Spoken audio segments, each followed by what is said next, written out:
നിലാവ് കണ്ടില്ല. ആകാശത്ത് പറന്നു നടക്കുന്ന പറവകളെയും പുൽമേടുകളിൽ മേഞ്ഞു നടക്കുന്ന കുഞ്ഞാടുകളെയും കണ്ടില്ല. പ്രണയമെന്ന ചതിക്കുഴിയിൽ തന്നെ വീഴ്ത്തിയ ആ വഞ്ചകിയുടെ പുഞ്ചിരി മാത്രമായി എപ്പോഴും മനസ്സിൽ. നഗരത്തിലെ പാർക്കുകളിൽ, കടലോരങ്ങളിൽ അവരുടെ രാവുകളും പകലുകളും പ്രണയാതുരമായി തുടിച്ചുകൊണ്ടിരിക്കവേ ഒരു സായാഹ്നത്തിൽ എങ്ങു നിന്നോ തീഷ്ണമായ ആ രണ്ട് കണ്ണുകൾ അവരിൽ വന്ന് പതിച്ചു. തുടരും. അതേത് തീഷ്ണ കണ്ണുകൾ? അതാണ് സസ്പെൻസ്. ഇപ്പൊ താൻ ആകാംക്ഷയോട് ചോദിച്ചില്ലേ, അതാണ് തുടർക്കഥയുടെ ടെക്നിക്ക്. വായനക്കാരെ അടുത്ത ലക്കം വരെ മുൾമുനയിൽ നിർത്തുക. ഈ തീഷ്ണ കണ്ണുകളുടെ ഉടമസ്ഥൻ ആരാന്നാണ് ഞാൻ ചോദിച്ചത്. സസ്പെൻസ് ആണെന്ന് പറഞ്ഞില്ലടോ. എന്നാലും അടുത്ത ലക്കത്തിൽ ആ തീഷ്ണ കണ്ണം കയറി വരില്ലേ? അങ്ങനെ ഒരുത്തിന്റെ ആവശ്യം എന്തായിപ്പോ? സംഗതി വഞ്ചനയും മറ്റുമൊക്കെ ആണെങ്കിലും ഞാനും നായികയും പ്രണയിച്ചിങ്ങനെ സുഖിച്ചിരിക്കുമ്പോ മറ്റൊരുത്തിന് അങ്ങനെ ഇടയ്ക്ക് കയറി വരുന്നത് എന്തിന്? അത് പറയാൻ താൻ ആര്? ഒരു എഴുത്തുകാരുടെ സ്വാതന്ത്ര്യത്തിൽ കയറി കൈകടത്തിയുണ്ടല്ലോ. ഒരു പിണ്ണാക്കൂല്ല. ഇറാൻ ഭരണകൂടം സൽമാൻ റഷ്ദിയുടെ തലയ്ക്ക് വില പറഞ്ഞില്ലേ? എന്നിട്ട് എന്ത് സംഭവിച്ചു? അയാൾ ഇപ്പോഴും ഒളിച്ചു നടക്കല്ലേ? അയാൾ ഒളിച്ചു നടന്നാലും അയാളുടെ തൂലിയേക്ക് വിലങ്ങ് വെക്കാൻ ആർക്കെങ്കിലും കഴിഞ്ഞോ?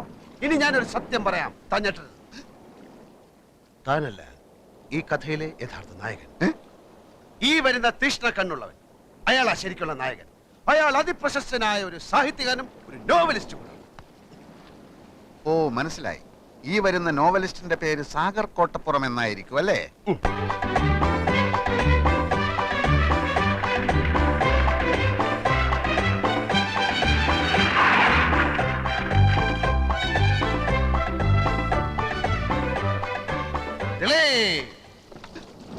അയ്യോ, ഞാൻ ജയദേവൻ, ദിലീപിന്റെ സുഹൃത്താണ്, എഴുത്തുകാരൻ.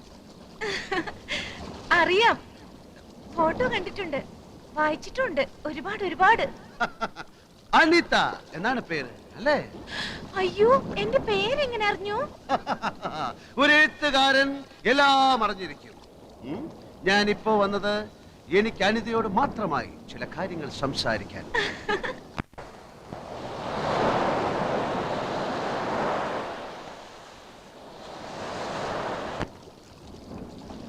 അനിത ദിലീപിനെ സ്നേഹിക്കുന്നു എന്ന് ചോദിച്ചാൽ ഇല്ല എന്നാ ഉത്തരം. നോക്കൂ, അവനൊരു പാവമാണ്. ക്യാൻസർ ബാധിച്ച് മരണം കാത്തു കഴിയുന്ന ഒരമ്മ, കണ്ണിന് കാഴ്ചയില്ലാത്ത ഒരു അനുജൻ, കെട്ടിക്കാൻ പ്രായമായ 5 അനുജത്തിമാർ. അങ്ങനെ 100 കൂട്ടം പ്രശ്നങ്ങളുടെ ഇടയിൽ കിടന്ന് നട്ടം തിരിയുന്ന ആ മരങ്ങോടൻ ഒരു ചുക്ലിപ്പട്ടിയെ പോലെ നിന്റെ പുറകിൽ വാലാട്ടി നടക്കുകയാണ്. അവൻ ആ ജോലി തിരിച്ചു കൊടുത്തില്ലെങ്കിൽ നിന്റെ മോനെ അടിച്ച ചമ്മന്തിയെ കൂടി. എന്ത് പറ്റി പറയൂ, എന്തിനാ? ഞാൻ ആരാധിക്കുന്ന വലിയൊരു എഴുത്തുകാരന്റെ വായിൽ നിന്ന് ഇത്തരം വാക്കുകൾ ഞാൻ തീരെ പ്രതീക്ഷിച്ചില്ല. ഞാൻ സത്യമാണ് പറയുന്നത്. സത്യം എന്തോ ആവട്ടെ. സത്യത്തിന് അങ്ങനെ എന്തോ ആകാൻ കഴിയില്ല, കാരണം സത്യമാണ് സത്യം. വേണ്ട മിസ്റ്റർ ജയദേവൻ, കൂടുതൽ സംസാരിച്ച് നിങ്ങളെ പറ്റിയുള്ള എന്റെ സങ്കല്പം തകർക്കാൻ എനിക്ക് ആഗ്രഹമില്ല.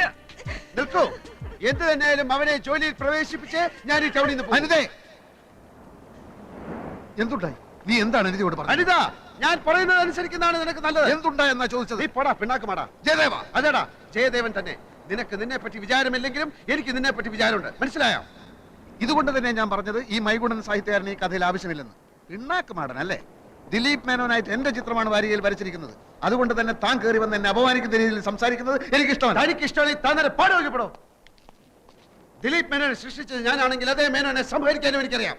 എന്ന് വെച്ചാൽ ദിലീപ് മേനോനെ കൊണ്ട് വയറിളക്കാനുള്ള ഒരു മരുന്ന് ഞാൻ കഴിപ്പിക്കും. എന്നിട്ട് ദിലീപ് മേനോൻ കക്കൂസി പോയി ഒരു അധ്യായത്തിൽ അങ്ങ് ചാവും. എന്ന് വെച്ചാൽ ഞാൻ അവനെ കൊല്ലും. എങ്കിൽ എത്രയും പെട്ടെന്ന് കൊല്ലടോ. ഇങ്ങനെ നട്ടലില്ലാതെ ജീവിക്കുന്നതിലും ഭേദം ഭരണമാ. പക്ഷെ താൻ എന്നെ വയറിളക്കി കൊന്നാൽ തന്റെ പേരിൽ ഞാൻ കേസ് കൊടുക്കും. എങ്കിൽ ഇപ്പൊ തന്നെ താൻ പോയി കേസ് കൊടുത്തിട്ട് വാ. പോയി കൊടുക്കണോ, പോയി കേസ് കൊടുക്കണോ. എന്നെ കൊന്ന കഥ എങ്ങനെ മുമ്പോട്ട് പോകും? മുമ്പോട്ടല്ലേ, ഞാൻ സൈഡിൽ കൂടെ കൊണ്ടുപോകും. ജയദേവൻ വിചാരിച്ചാൽ ദിലീപ് മേനോനെ തന്റെ കസേരയിൽ ഇരുത്താൻ കഴിയുമെന്ന് അറിയാവുന്ന അനിത അടുത്ത ലക്കത്തിൽ ആ ജയദേവനെ തന്നെ വളയ്ക്കാൻ ശ്രമിക്കുകയാണ്.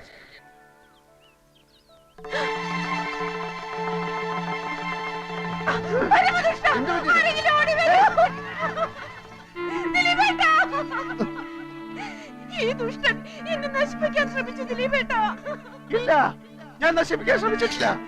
വേണ്ടടാ, നിന്നെ എനിക്ക് മനസ്സിലായി. ഇതിനായിരുന്നു നീ എന്നെ തേടി വന്നത്. നിഷ്കളങ്കിയായി പെൺകുട്ടിയെ. ഞാൻ പറയുന്നത് കേൾക്കൂ.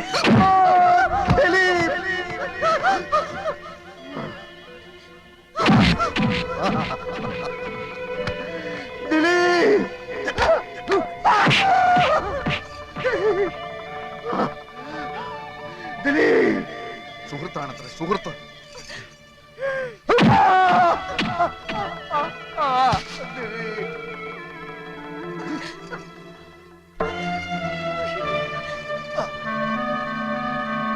വഞ്ചകി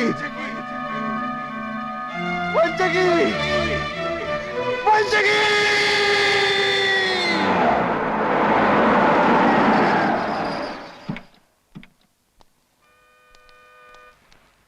ഇറങ്ങണ്ട.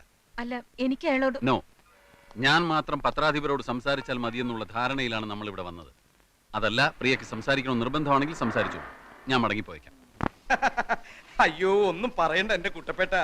ഈ ഗസറ്റഡ് യക്ഷി ആദ്യം ഇറങ്ങുന്ന ആഴ്ച 50,000 കോപ്പി കൂട്ടി. ഇപ്പൊ ഇതാ 4-ാം അധ്യായം ഇറങ്ങുമ്പോ ആകെ ഇരിക്കപ്പുറത്തില്ലാതിരിക്കുക. നാനാ ഭാഗത്തുനിന്ന് ഏജന്റുമാരുടെ കത്തും കമ്പിയും കൊണ്ട് ആഫീസ് നിറഞ്ഞിരിക്കുക. കോപ്പി പോരാ പോരാ എന്ന് പറഞ്ഞോണ്ട്. ഇങ്ങനെ പോയാ 10 ലക്ഷത്തിൽ നിൽക്കും തോന്നുന്നില്ല.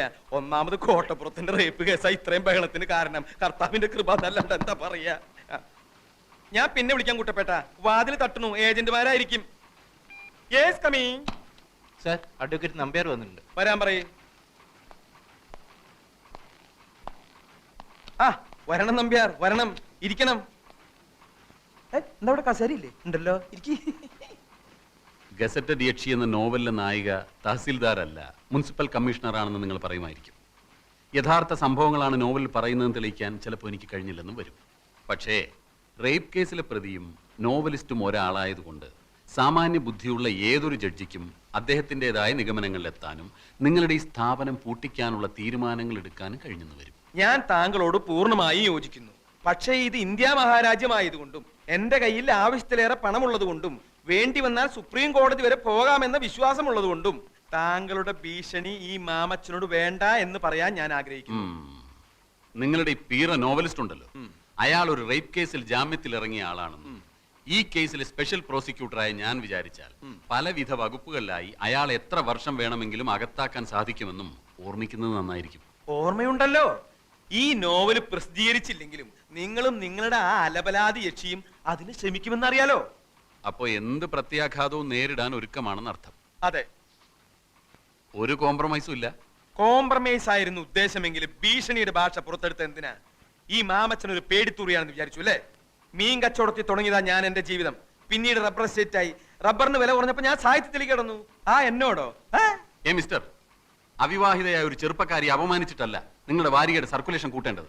അവിവാഹിതനായ എന്റെ നോവലിസ്റ്റിനെ കള്ളക്കേസിൽ കൊടുക്കാമെങ്കിൽ ഇങ്ങനെയും എനിക്ക് എന്റെ വാരികയുടെ സർക്കുലേഷൻ കൂട്ടാം.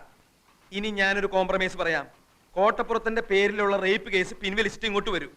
ഗസറ്റഡ് യക്ഷിയുടെ പ്രസിദ്ധീകരണം നിർത്തുന്ന കാര്യം അപ്പൊ ആലോചിക്കാം.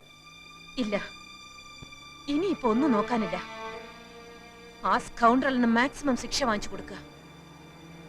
എന്നിട്ട് ജയിലിനകത്തിട്ട് അവന് എഴുതുന്ന കൈയുണ്ടല്ലോ, പോലീസുകാർക്ക് കാശ് കൊടുത്ത് ആ കൈ തല്ലി ചതക്കുക. നാട്ടുകാരുടെ മുമ്പിൽ വിഴുപ്പലക്കണ്ടല്ലോ എന്ന് ഓർത്താ കോടതിക്ക് പുറത്തു വെച്ച് തീരുന്നെങ്കിൽ തീർന്നോട്ടെ എന്ന് കരുതിയത്. ഇപ്പൊ എനിക്ക് മനസ്സിലായി, ഈ വൃത്തികെട്ടവന്മാരെ വെറുതെ വിട്ടാൽ സമൂഹത്തിന് തന്നെ അത് വലിയ ദോഷം ചെയ്യും.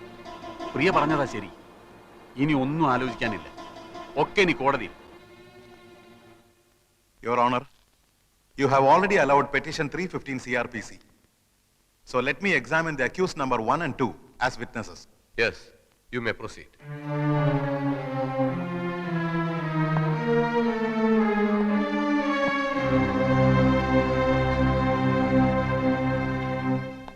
നിങ്ങളും രണ്ടാം പ്രതി രാമകൃഷ്ണനും അന്യായക്കാരുടെ വീട്ടിൽ എന്തിനു പോയി? ഞങ്ങൾ താമസിക്കുന്ന വീട്ടിൽ വന്ന് അവർ ഞങ്ങളെ കാപ്പ് കുടിക്കാൻ ക്ഷണിച്ചു, അതുകൊണ്ട് പോയി. അപ്പൊ അവരുടെ വീട്ടിൽ ആരൊക്കെ ഉണ്ടായിരുന്നു? അവരും അവരുടെ ജോലിക്കാരിയും. നിങ്ങൾ കാപ്പി കുടിച്ചോ? ഇല്ല. എന്തുകൊണ്ട് കുടിച്ചില്ല? കുടിക്കാൻ തുടങ്ങുന്നതിന് മുമ്പ് പെട്ടെന്ന് ആ സ്ത്രീ ഒരു കത്തിയെടുത്ത് അവരുടെ വെയിൻ കട്ട് ചെയ്ത് മരിക്കാൻ പോവുകയാണെന്ന് പറഞ്ഞു. ഞങ്ങൾ അവരെ തടയാൻ ശ്രമിച്ചു. വേറെ ഒന്നും സംഭവിച്ചില്ലേ? ഇല്ല. ഇതിനു മുമ്പ് നിങ്ങൾ ഏതെങ്കിലും ക്രിമിനൽ കേസിൽ പെട്ടിട്ടുണ്ടോ? ഇല്ല. നിങ്ങൾ കല്യാണം കഴിച്ചാണോ? അല്ല. എന്തുകൊണ്ട് കല്യാണം കഴിച്ചില്ല? ഒരു സ്ത്രീയെ കല്യാണം കഴിച്ച അവളെ കടപ്പറയിലെ ഒരു ഉപകരണമാക്കി മാറ്റാൻ എനിക്ക് സാധിക്കില്ല എന്നുള്ളതുകൊണ്ട്. സ്ത്രീകളോടുള്ള നിങ്ങളുടെ മനോഭാവം എന്താണ്? സ്ത്രീ അമ്മയാണ്, ദൈവമാണ്. That's all, Your Honor.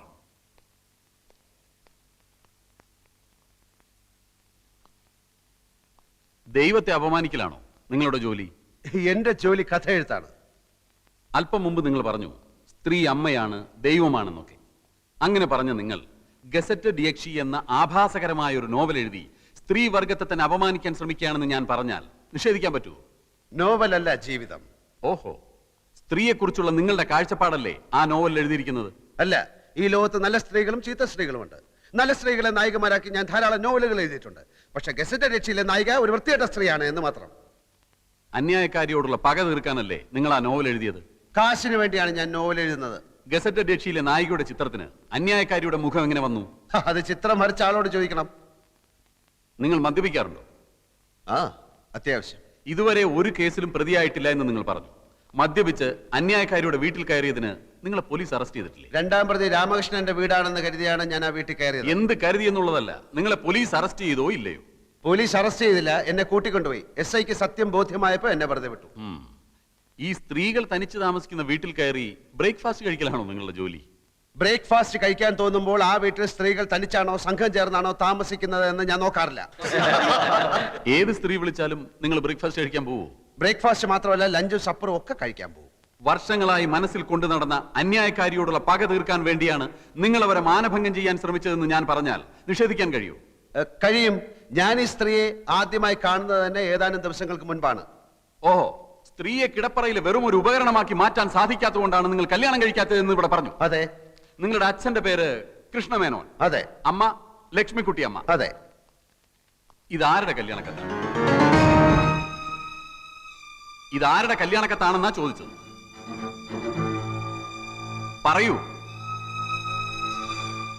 എന്റെ കല്യാണക്കത്താണ്. എന്ന് വെച്ചാൽ സ്ത്രീയെ കിടപ്പറയിലെ ഉപകരണമാക്കി മാറ്റാൻ ഇഷ്ടമില്ലാത്ത നിങ്ങളുടെ വിവാഹ ക്ഷണപത്രം. നിങ്ങളുടെ ഭാര്യ ഇപ്പൊ എവിടെ?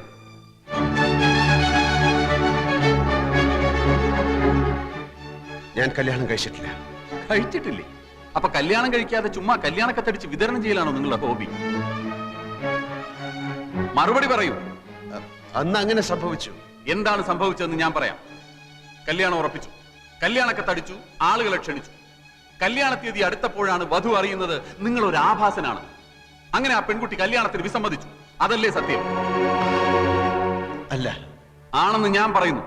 അന്നു മുതൽ ആ പെൺകുട്ടിയോട് നിങ്ങൾക്ക് തീർത്താൽ തീരാത്ത പകയായി. അന്നത്തെ ആ പെൺകുട്ടിയാണ് ഈ കേസിലെ അന്യായക്കാരി പ്രിയദർശിനി എന്ന് ഞാൻ പറഞ്ഞാൽ നിങ്ങൾക്ക് നിഷേധിക്കാൻ കഴിയും?